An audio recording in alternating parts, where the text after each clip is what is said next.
I want to welcome my co-host of this event and co-host of our podcast together, Andrew Percey. And remember I said he really likes things being in order and, I'd messed around with my slides. I've also messed around with his slides as well. Andrew graduated from MIT in 1996 with a BS and an MS in electrical engineering and computer science. He then spent 14 years in Silicon Valley, working the first half managing engineering teams and then the second half running corporate marketing programs. After returning to Boston, he launched his own marketing agency, which is Prometheus Internet Marketing, and then at that point reconnected with MIT. In addition to the clients Andrew serves through his agency, he's also provided Google AdWords, PPC, and SEO guidance to over 50 MIT startups through the MIT Venture Mentoring Service, the VMS. He publishes the Prometheus Flame blog and the Magnetic Consultant podcast with yours truly.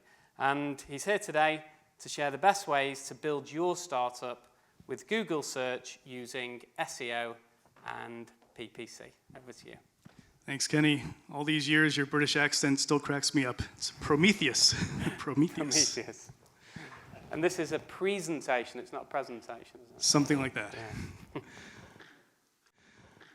Let me ask, how many of you know a little something about search engine optimization and think or imagine it can be a good thing for startups? Anybody's allowed to raise their hand. How many of you know a little something about pay-per-click advertising like Google AdWords and think it may be a good thing for startups? Okay. So I'm going to, well, that's a good thing. That's exactly my topic today. I'm going to start by talking about why bother with Google search, just to make sure we're all very clear on the benefits and why focus there versus alternatives for certain business goals. Throughout, I'll be talking about the differences between SEO and PPC. When SEO is good for these things, PPC is good for these other objectives. Sometimes they overlap. And then really spend most of the presentation talking about how to make both SEO and PPC work for your startup. And I'll finish up, like everyone else today, with a slide on tools and resources and where you can get some more helpful information. Google. Why Google? Well, let me give you a few data points. Number one is that 89% of customers use search engines to help make purchasing decisions. No real surprise, that was 2012, it's probably 120% now. Right? We keep going in that direction. 94% of B2B buyers, not just B2C, but B2B buyers conduct online research before purchasing. And does anyone here click on those paid ads on the Google search results page? Only a few people? 5, 6, 7? Well, would you guess that 65% of clicks for high commercial intent searches are on those AdWords ads? By high commercial intent, I mean searches that indicate the searcher is close to the end of the buyer's journey, close to making a purchase decision, close to hiring somebody for a service they need. 65%. And of course, why Google in particular? Well, Google still owns 2/3 of the search market. Yahoo and Bing have gained a couple of percentage points over the last year, but they're still down at about 1/6, and then you've got all the other guys down the noise. So, of course, you can advertise on all those search engines, focus on them for both SEO and PPC, but when you're starting out, start where you can have the most reach, learn here, you can learn the fastest here, and then move on to the other areas as well. The orange and green is a little hard to see, but just want to make sure that everyone is familiar with, I'll be referring to this slide a couple times during the presentation. In a search results page, the paid listings are the orange areas at the top, right, and bottom, and the organic listings, the free ones, where SEO can help you get, is in the left, in the middle. A little different on mobile. There's no right column on mobile, but otherwise pretty much the same idea. Now let's start with SEO. And somebody asked before about the choice of images. I think it'll become apparent why I picked an image of walking up a very big mountain for SEO. I think I'll be answering some of your other questions too from the last couple presentations. So, why SEO is hard for startups? Well, first of all, Once you get to those high intent searches again, you can just see that most of the real estate on the page is taken up by paid advertising. The SEO spots, the free organic listings, are just those 4 there at the bottom. And it's especially hard for startups. So the search I did here is send money online. That's a well-established space, but there are always more players coming in, trying to break in. This is especially hard for startups because those established players have a huge momentum advantage. There are many, many factors that go into Google's ranking algorithm, but some of them definitely benefit the guys who've been around the longest. Your domain age is a ranking factor. The number of backlinks pointing to your site and your pages are ranking factors.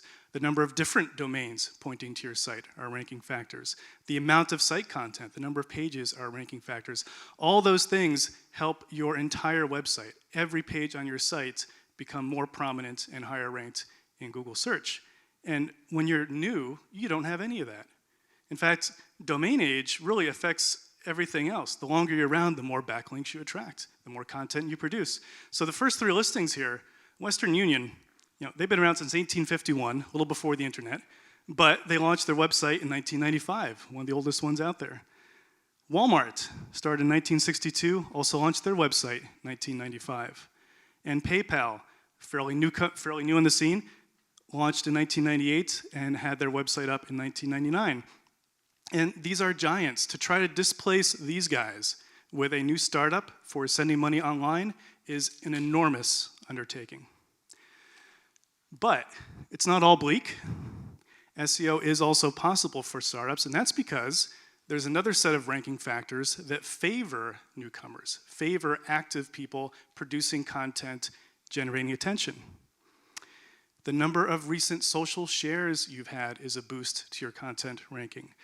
The amount of recent content you've produced, the number of backlinks, recent news you've gotten about your company, all helps. And you can see at the bottom, there is a new guy. They started it in 2012. Somehow, the website's been around since 2006. Either they bought that name from someone else, or the founder had a long-term vision for this startup. Either way, they're number 4, and that's not bad compared to the 3 giants above them. I'm sure they did a lot of work to get to that point, but it is still possible. Believe it or not, there is actually a very simple formula for SEO success. I've distilled it down to one sentence. Would anybody like to take a guess? Be active. That's a good part of it. Any other guesses? What's that? Content. Even be specific. Even higher level. Higher level. What's this one secret? What's that? Start now.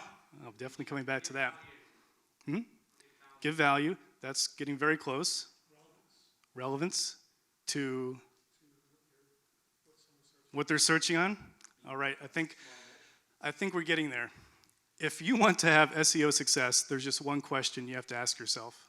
And you may or may not like it, but it's true. Would Google like what I'm doing? Google is not a public service. It may feel like it sometimes. They've been around forever. But they are a private company. They've got their business model. They need to make money.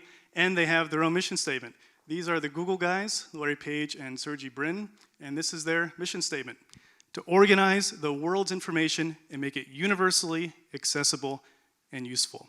In other words, they want to provide value to searchers. It's all about the searchers. Everything else they do, all the ways they make money, is only possible because they provide the best search engine that everybody or most people want to use. So you need to keep that in mind. If you're doing something that Google doesn't like, they are eventually going to figure that out. In fact, this really comes down to 2 things that you can still keep doing today, which some of the other presenters have talked about. One is high-value content generation. That's something Google likes very much, right? You produce a high-value piece of content, they will index it and show it when somebody does a relevant search. The searchers are happy, and Google's happy. That's fantastic. That's why you get rewarded. The other piece is earned links, and I'll say a little bit more about how those work. But these are authority links that you actually earn because you're producing really good stuff. what doesn't work anymore. And some of these things worked even just 5 or 6 years ago. Artificial link building, paid link building, creating, somebody asked about this before, creating duplicate or very thin content sites just to try to create more links. Stuffing keywords into pages, sometimes making keywords invisible on pages. Swapping pages, you think you're going to one page, you go to a different page that has different content. This goes on and on and on. These are techniques that SEOs have used for a long time that did work for a long time to one degree or another. But obviously, Google doesn't like this. Google employs hundreds of PhDs whose sole purpose in life is to figure out ways to make this stop helping you, right? So even if you're able to find something today that still works, some little in, next week it might not, or next month, or next year. And then, what have you done? What have you invested in? So my advice, just don't. Focus on the left side. Focus on earning links that you've really earned and creating high-value content. Some of you may have heard of Matt Cutts. He's a very popular, well-known Google evangelist. He does a lot of educational videos online, answers a lot of customer questions online. And I think he put it perfectly from Google's point of view. The objective is not to make your links appear natural, which was what a lot of people have tried to do over the last decade. But the objective is that your links are natural. You've really earned and deserve them. After all, that's the innovation that Google made, right? Their search engine was different because they didn't just evaluate what was on your page. They looked at who was linking to you. That's how they built up their entire algorithm of authority and relevance. So let's talk for a minute about these earned links. And I've broken it down into two categories: natural earned links and relationship-based. Natural links are those that come in because you've produced something that's so great that people just link to it without you asking. They find it, they love it, they link to it. And this can be people writing blog posts who want to comment on something on your site, or a blog post you've written, or something else you've produced. They may write articles and link to your website.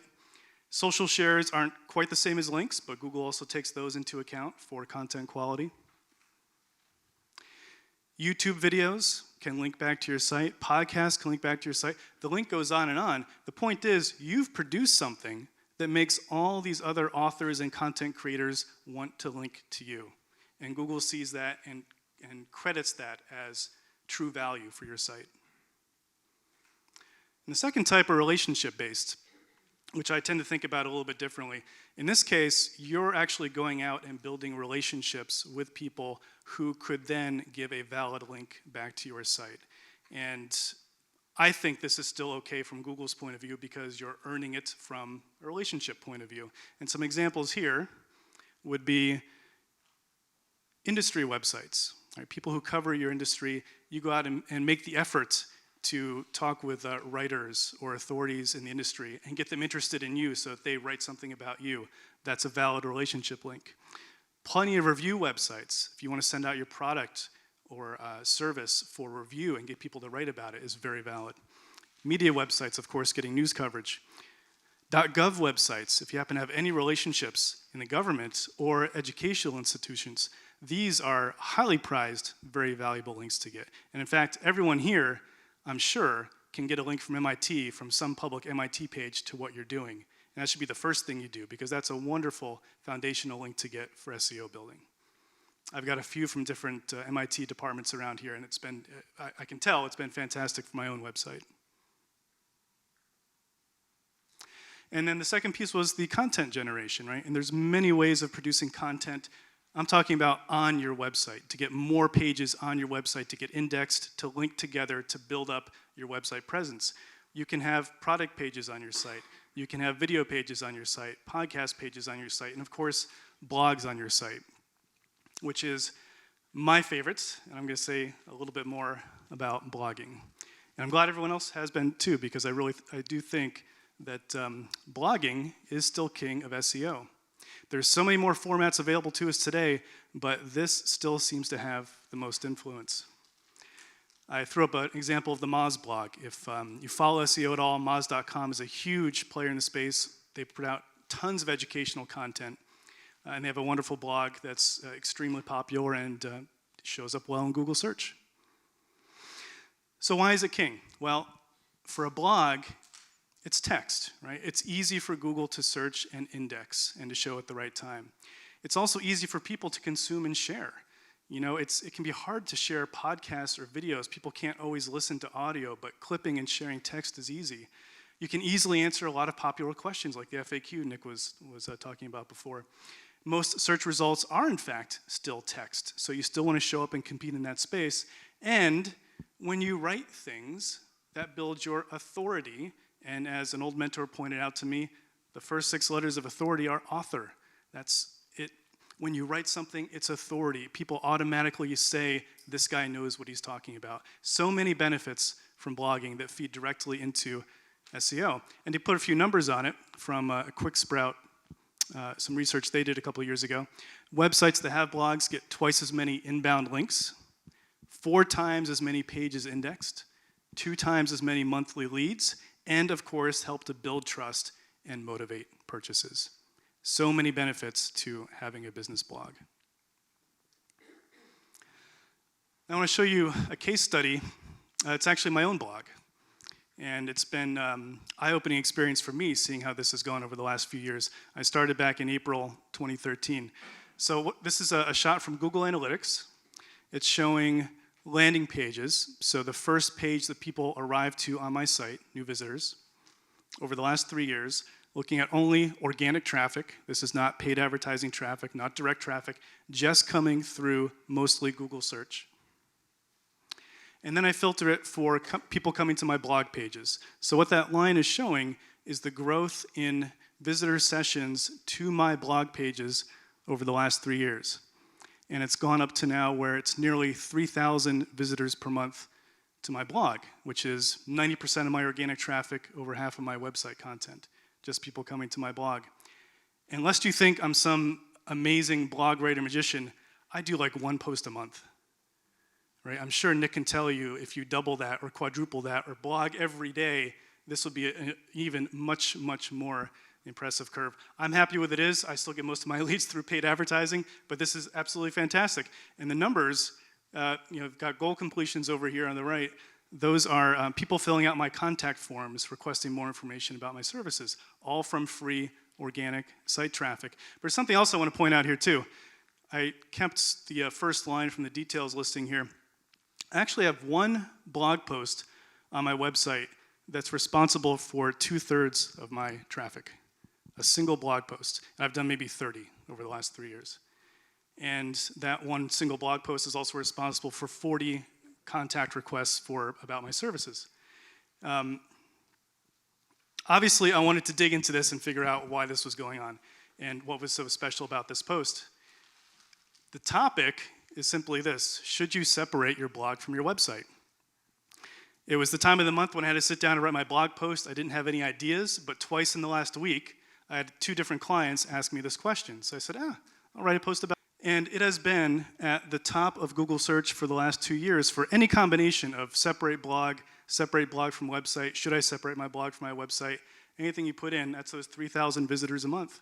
And I'm displacing some fairly big SEO sites, Moz.com, SearchEngineWatch.com, with this single blog post here. So why is this happening?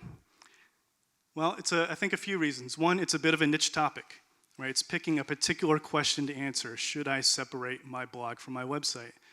And it answered a common customer question that I just happened to hit on that a lot of people are wondering about.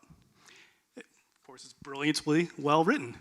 And luck, I didn't plan for this. I planned for a lot of my blog posts. I didn't even plan to write this one. It just came out and has been brilliant for me. And momentum. So at this point, I've got a number of links coming into this post from other sites. I've had a number of social shares. You can see up there I've got 25 ratings, an average of 4.4. All this helps.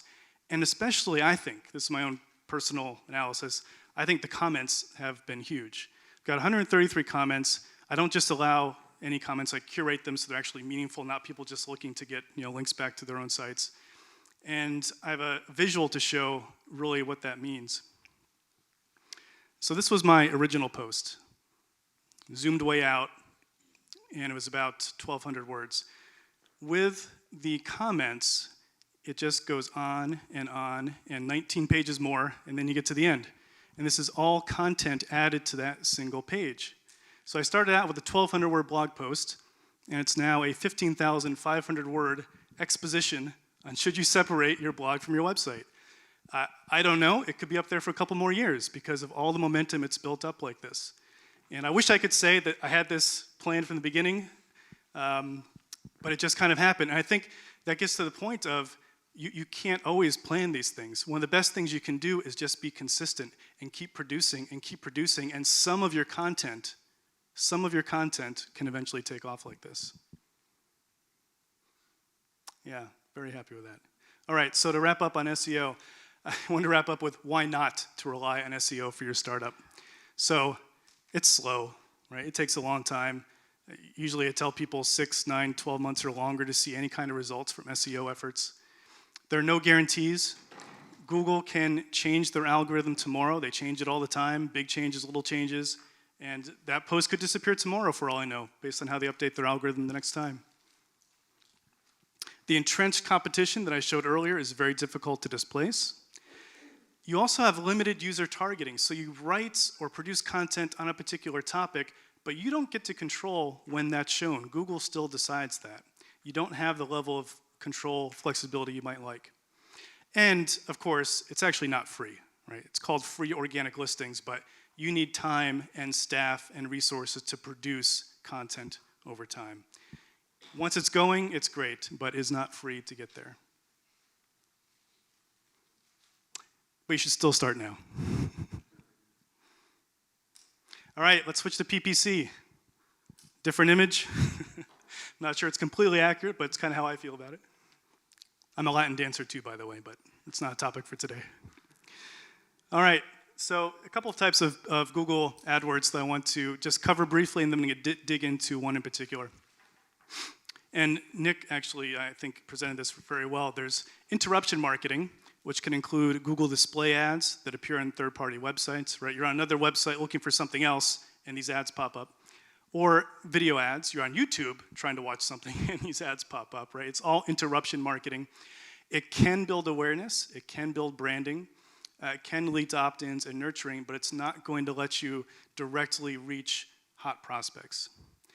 And that's strong contrast to user intent marketing or permission-based marketing, such as search ads, right? They type something in the search box, your ad comes back, which hopefully matches it pretty well. They want to see that. It's helpful, as long as it does truly match.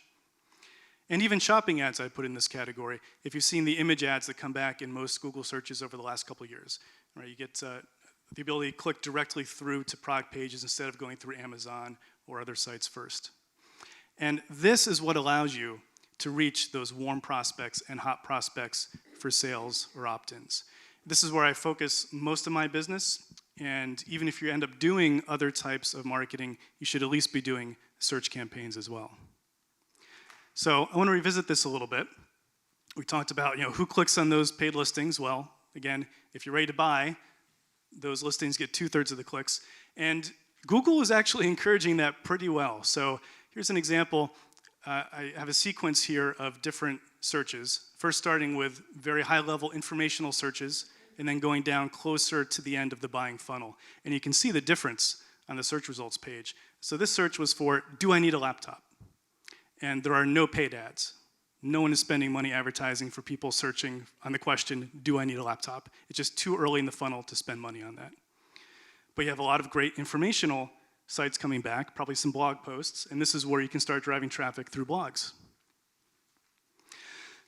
Now the search is pick a laptop, and now the entire right column of ads pops up.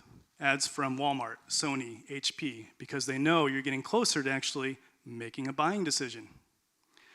Buy a laptop. Now I've got ads on the right and on the top, and those organic listings are getting squeezed down.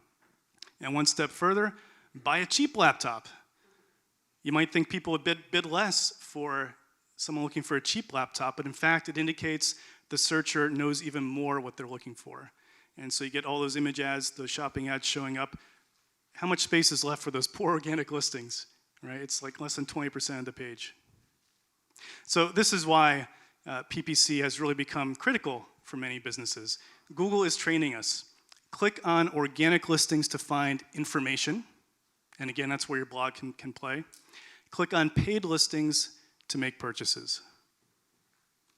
Good boy.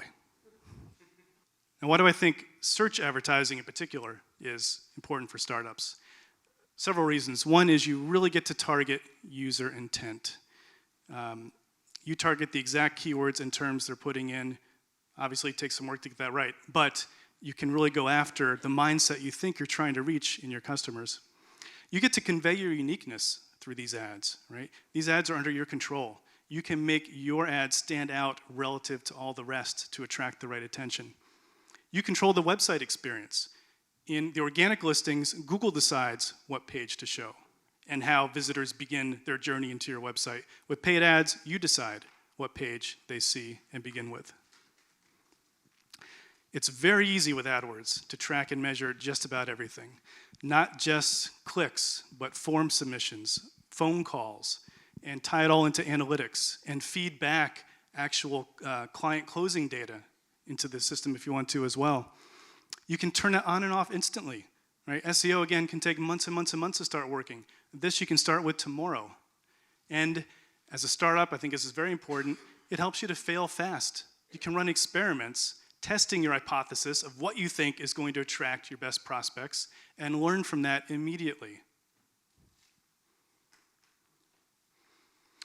So I want to share a couple models. One is from a very well-known guru in the PPC space, Perry Marshall. This is the tactical triangle. And what he's conveying in this model is that you need 3 pieces to make paid advertising work. From a very high level, you need traffic, conversion, and economics. The traffic, obviously, are the people coming to visit your site or landing pages. Conversion is your ability to get them to take the next step, whatever that might be. And the economics is, does this even work for you? You can spend a lot of money, bring tons of traffic to your website, and get them to do stuff, but is that going to give you the ROI that you need to sustain for the long term? So from a high level, I think this is a very helpful model to make sure those pieces are all in place. And I've put together my own model that looks at it from a more practical point of view of, all right, how do we go and do this? And what I call the PPC lead generation pyramid begins with your unique selling proposition, or the value proposition, as Kenny calls it, that he presented this morning. You need that for all the rest of your marketing to build upon. Once you know your messaging and what makes you unique and how you're going to convey that, then you can put together a landing page that brings all that to life. And once you have that in place, then you can add on the Google AdWords campaign to bring the traffic in. All those elements have to be there. And for the rest of this talk, I'm going to dig down into the pyramid and give you some tips for bringing this to life for your business. So first, unique selling proposition. Kenny presented it very well this morning. I'm just going to go over it very briefly. It needs to convey several elements. What do you do? Who is it for? How do they benefit? How are you unique or better than the competition? And why should anyone believe you? Right, these questions are all top-of-mind questions that somebody needs to answer right away when they come to a website. Within 7 seconds, was that the number? And I just want to give a few tools you can use to help with this. First is for keyword research, because you want to make sure that you're speaking in using the same words and terminology and jargon that your prospects are using. And keyword research can help you uncover that. The tools I use most for that are the Google Keyword Planner, which is great for both SEO and PPC. You can get search volumes for a variety of search terms. It generates ideas for you, tells you competition levels. You can search in different states and different countries and get a tremendous amount of data to help you figure out how you should be talking about this offer, this product, this service to reach the most prospects. And also Ubersuggest is another site. It's interesting. It generates actually a lot more keyword variations than Google Keyword Planner, probably less volume, but it can give you more ideas for ways to speak or not to speak to your prospects. And as well, very important, is doing competitive research. I think one of the biggest mistakes a lot of AdWords advertisers make is to put together what they think is a good ad for the company, turn on the program and just let it run without ever looking to see what their competitors are doing. And you end up on a lot of searches, if you look at the paid ads, they can all sound exactly the same. So why would you click on one over the other? It takes just a little bit of research to see how they're talking about and positioning their products, and then make sure yours is different and better targeted for who you're trying to reach. For that, I use the Google Ad Preview tool. You can also just do a Google search, obviously, and see what comes up. But with a preview tool, you can search across geographies. What does the competition look like in Boston? What does it look like throughout Massachusetts? What does it look like in Tokyo? You can see all of that with the preview tool. And SEMrush is the only paid tool that I'm mentioning here today. I'm mentioning it just because I think it's very, very helpful. $70 a month membership. It gives you a lot of research insights into both the SEO side and the PPC side of what your competitors are doing. You can see their ads, their keywords, a lot more than some of them would like you to see, and get a good idea. Again, it's all about how to differentiate yourself in the eyes of your target prospects. The second piece is the landing page. And I think we've had some good examples here today. I'm just going to break it down very simply. You need to bring your unique selling proposition to life in text and visuals on your landing page. Minimize distractions, get rid of the clutter, and have very clear calls to action for the next step you want them to take. And the resources I use for this, WordPress, of course, as a lot of people here do. Unbounce. Does anybody here use Unbounce? It's, in fact, the next three, Unbounce, Instapage, and Leadpages, they're all third-party services that help you create landing pages. They do it in different ways. Unbounce is kind of the heavyweight. It's been around the longest and is incredibly flexible, but also has a very steep learning curve. Instapage and Leadpages, you can really get going a lot faster. You just give up some flexibility to do it. A lot of different options depending on your ability level, your skills, the time you have, and of course you can always hire somebody to do this custom for you as well. But these all work great. And now I just want to give a few examples of great landing pages. Oh, this is not a great landing page. Can anybody even tell me what this company does? Sells armor. What's that? Time travel. I wish. Website security. That's kind of what I thought with all the, it just kind of gives you a very secure. They design websites. Anybody else? No one's gotten it yet. Water treatment chemical? Water treatment. It's a water treatment company. Now I gotta say, so I've been doing these presentations here at MIT for 4 years. I found this my first year. I've used it for the last 3 years. I just love this example. I was so disappointed this year when I went back to the website to find that it's now down. They finally took it down. It wasn't working. So we just have the memories to live with. Yeah, surprise, surprise. All right, so you guys know why this doesn't work. Let me show a few really good examples. Thermoto, I love this. The tiny thermometer that lets you measure the temperature right where you are. There's a picture of it plugging into your smartphone. It's great for adventures. I mean, this says so much in so few words. And buy now, get it on the App Store. It's just beautifully well done. Pleisty, turn more visitors into customers. So this is another type of advertising platform. Works with newsletters, websites, SMS. They show you very well what they can do. Very simple introduction. Request a demo is obviously the next step that they're going for here. And FreshBooks. Anybody else use FreshBooks? I use this for all my accounting, invoicing. They've had a wonderful website for years. I've also used this one since the beginning, and it changes every year and gets better every year. And one thing I love about their recent design is along the bottom here, they are speaking directly to the personas that we've been talking about today. Creatives and marketing, business and consulting. I came back to this page to get an updated snapshot, and I ended up clicking through over there. I know exactly what they offer, right? But I said, oh my God, they're talking to me, so I clicked that button, right? That's what this does. And under the hood, the product is exactly the same. It doesn't matter how you go in, it doesn't matter who you are. But when you click those links, you get to a page that is just for you. It's all about you. It's wonderfully done.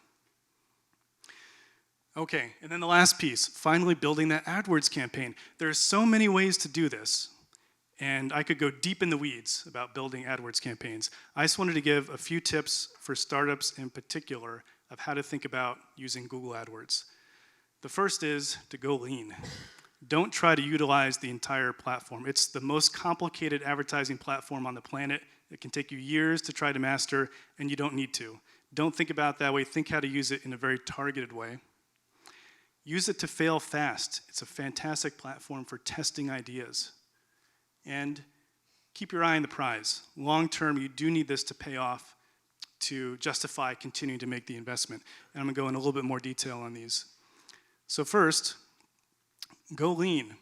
So if you're familiar with the lean startup concept, it all revolves around the minimum viable product. What's the smallest thing you can put together and get out there and start testing? And for AdWords, it's this. One unique selling proposition, one landing page, one search advertising campaign. That's all you need. Don't come up with 5 USPs and then 25 landing pages when you multiply the different target customers and then dozens of campaigns. You'll be overwhelmed. You won't be able to optimize any of them. You've got to focus down. Get one to work first so you can actually see some success and then build on that. It's a much better way to go. So I'll tell you, with the attitude of go big or go home, your time, attention, and money will be spread way too thin if you try to do too much with this. You're going to lack the critical focus you need to make even just a single campaign work.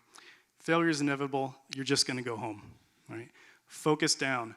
One USP, one landing page, one search advertising campaign. Fail fast. So for startups, you've got to test your business model. That's often the number one concern. Is somebody going to buy this? Is this going to resonate with anybody? And AdWords is a great platform for testing your messages. So I came up with a fictitious product. It's called the Forever Phone. It's indestructible. There's no way to break it. And then wrote a few different ads for it because I don't know who my audience is. So the first one here, the Forever Smartphone. Own the incredible Hulk of phones. Starting from $99. Buy now. theforeverphone.com/Hulk. Maybe that works, maybe it doesn't. Let's test it against a different ad. The Forever Smartphone. Get the only phone that survives the X Games. Limited quantities. theforeverphone.com/X Games. Or the Forever Smartphone. Hate that your kids keep breaking their phones? Not this one. foreverphone.com/KidSafe. 3 very different ads going after 3 different markets. You can test all of them at once, see what response they get, which ones get the most clicks. You can put dedicated landing pages behind each, see how far into the funnel the visitors go, and very quickly find out who's actually going to buy your product. It's a wonderful way to test. And then the last piece, of course, eventually, if you're going to keep running AdWords, you've got to keep your eye on the prize, which is this going to work out financially for us? Are we going to bring in more money than we're going to spend on these sometimes very expensive advertising campaigns? So first, avoid the distractions. Some things are just guides. Click-through rates, number of people number of people click on your ad divided by the number of impressions. Those are just guides. Quality scores in your account are just guides. CPC, cost per click, is irrelevant. It honestly doesn't matter. And I get so many questions asking, what can I do to lower my cost per click? That's the wrong question to ask, because what really matters is your cost per lead. What does it cost to get a new lead into the company? And beyond that, what does it cost to convert them into a customer? You can model all this, you can analyze all this in your AdWords flow to get down to a point where, for the long term, you've got a positive return on investment. Now again, early on, you're not going to worry about this. Early on, you're testing and learning. But down the road, if you want to keep using this and making it work, you've got to focus on the ROI. And one example, I picked one of my own recent advertising campaigns. So a low cost per click on my ads was $3, average was $18, and a high was $47 for a single click on one of my ads, advertising in the AdWords space. And that can seem like a lot, especially when you think about the fact competitors can go on here and just click my ads too. Right? They want to ruin my day. $47 per click, why not? And Google does have ways to limit that, but of course it happens. So again, those numbers are largely irrelevant. The average CPC for clicks that convert, where they contact me, is $22. So it's above the average. And again, you get what you pay for. Right? You've got to understand that there's a reason some clicks are more expensive than others. And then what does it ultimately come down to? So for me, with this campaign, a cost per lead was about $150. Cost per customer about $500, and and then depending on the project and the length of it, anywhere from a 10 to 60x return on revenue. This is something sustainable for the long term, and you need to think about eventually getting to this point. And you can. Just keep your eye on the ball. Don't worry about the little distractions that don't really matter. All right, so to wrap up this section, why not to rely on PPC for your startup? It is a big investment, time and money to advertise on Google. There is a big learning curve. Competition is fierce out there. When you stop paying, the spigot turns off, right? You turn it off tomorrow and no more customers come in starting tomorrow, right? That's a little scary too. But yeah, you should still start now. And especially for your startup, again, think of that testing mentality, how much you can learn so quickly with AdWords. All right, so to summarize and then open up to some questions. You can reach warm and hot prospects with Google search. That's what's so great about it. To make SEO work for your startup, understand that it's a long-term payoff and start now. Always ask, would Google like what I'm doing? And publish a lot of diverse, high-value content religiously. Keep at it over and over and over, and it builds up momentum over time. To make PPC work, test and refine your business model. Start that now too. In the short term, you need to go lean and fail fast, and the long term, develop that long-term ROI. That's possible for almost any business, So here, and this will be on the handout that you get, I'm just aggregating some of the tools that I talked about earlier, and maybe a couple new ones.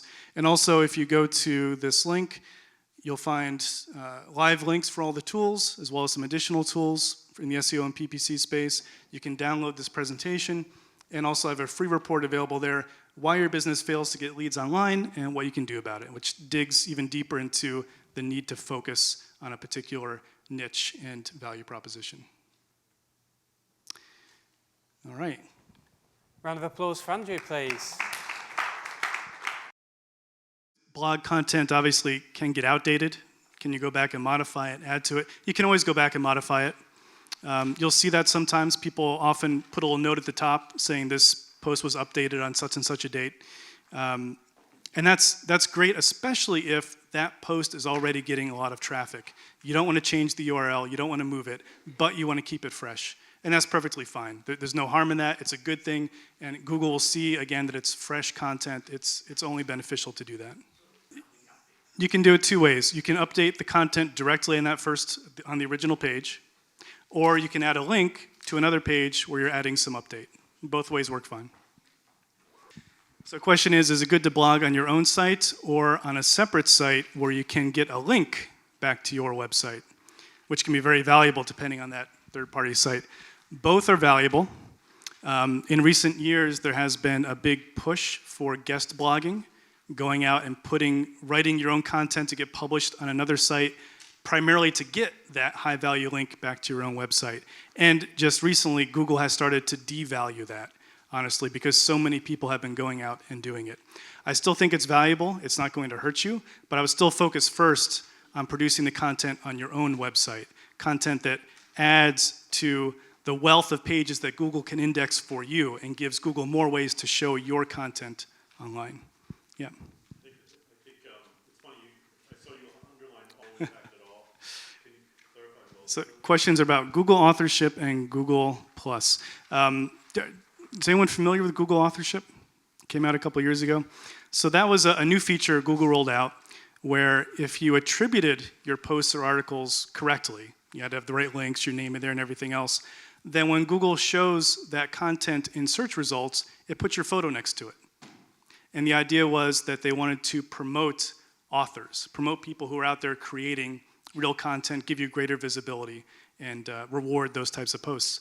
They did that for about a year and a half. I got into that too and got mine up there, so my photo was showing up, obviously something I want to do. But then they pulled the plug on it, and it's gone. And I don't know if it's because they found people were gaming the system or it just wasn't paying off in the way they thought, but that has gone by the wayside.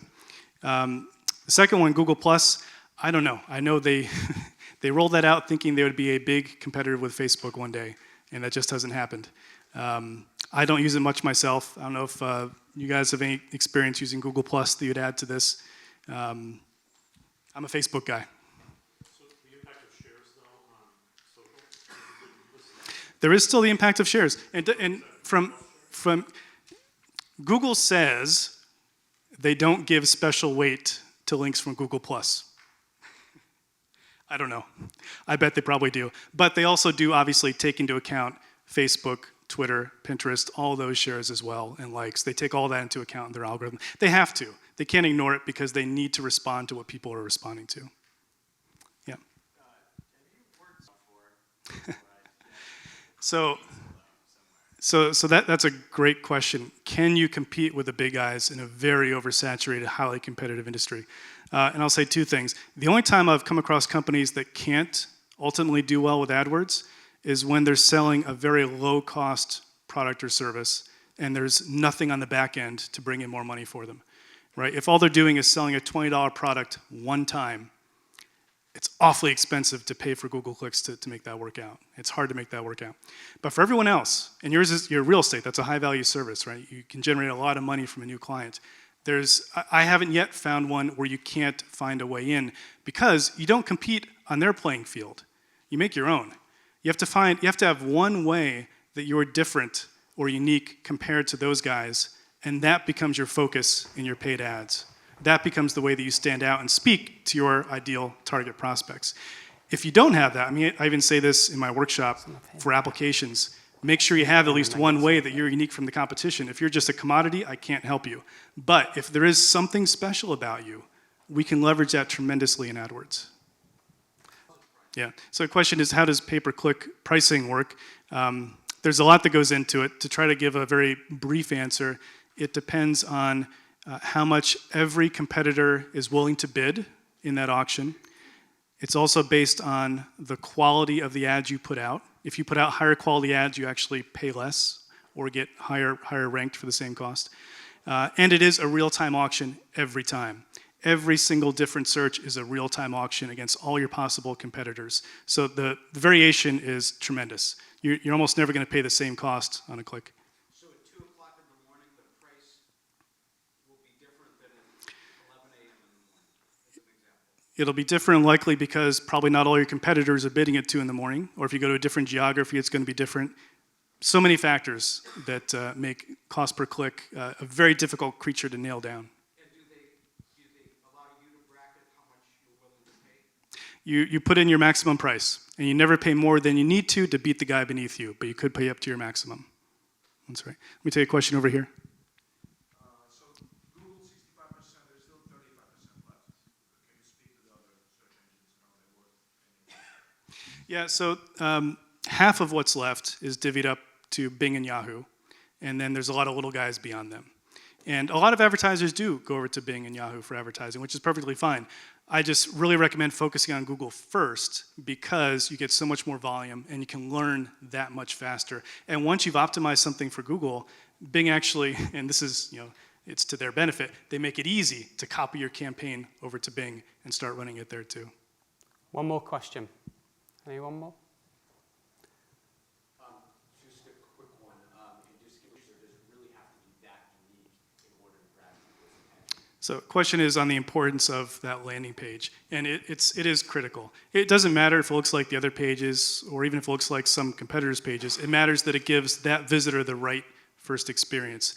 And by the way, it doesn't have to be right away to give us a call, right? You can be offering content downloads, get them into an opt-in funnel, start nurturing them with emails and everything else, because you might have some great prospects who come to your site that just aren't ready to take that step now, to call now or to contact you now. But if you stay in touch with them, then in a week or a month or a few months, that can be the right time. You'll still be top of mind, and then they can come back and contact you. But that landing page is very important. It doesn't have to be artistic and beautiful. It just has to speak the right way to what that prospect is looking for. What about Google reviews too? How important are